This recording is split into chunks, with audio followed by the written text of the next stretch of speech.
Hey, how's it going? Preps here, and welcome back to another Marvel Strike Force video. And in this video, I'm going to be going over the stat reworks to the upcoming raid team, the Uncanny Avengers. And I'll also be taking a look at Invisible Woman. Why Invisible Woman? Well, she's a legendary character, and we're always keeping our eye out for legendary characters to take into Dark Dimension. And spoiler alert, Invisible Woman is 100% a lock for Dark Dimension. Want to see what I'm talking about? Let's get into it.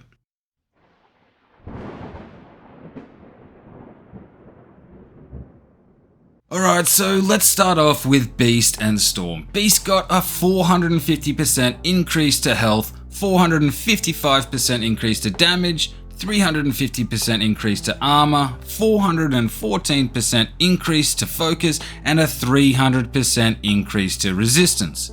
Storm got a 475% increase to health, 351% increase to damage, 134% increase to armor, 350% increase to focus, and a 395% increase to resistance. So a massive increase to both of their stats, with the exception being maybe armor, and I'll talk a little bit about why that is later.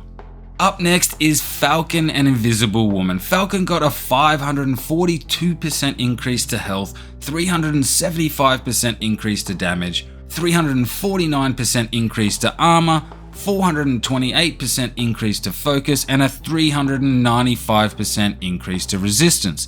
He also got his speed buff from 113 to 122, which is awesome, and I wish they'd buff the speeds of more of the older characters. It makes them much more viable as plug and play characters or standalone in Dark Dimension.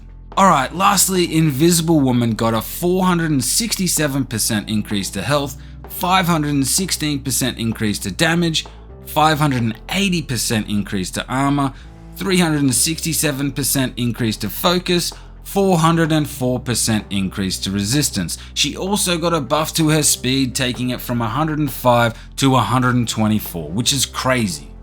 Now, those numbers are all well and good, but what does it all mean? Where do they stack up in relation to today's meta?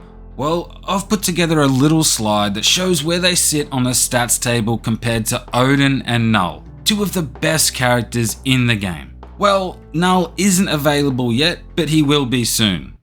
Ish. You know who is available? Invisible Woman, and she has better stats than Null in every category except for armor and speed, and all you need to max her stars out is Sinister 6 or Mercs. You don't need to spend the better part of a year grinding missions on autoplay.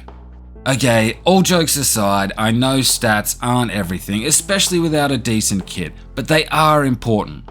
Let's take a closer look where these characters sit on the stats table while keeping a couple of things in mind.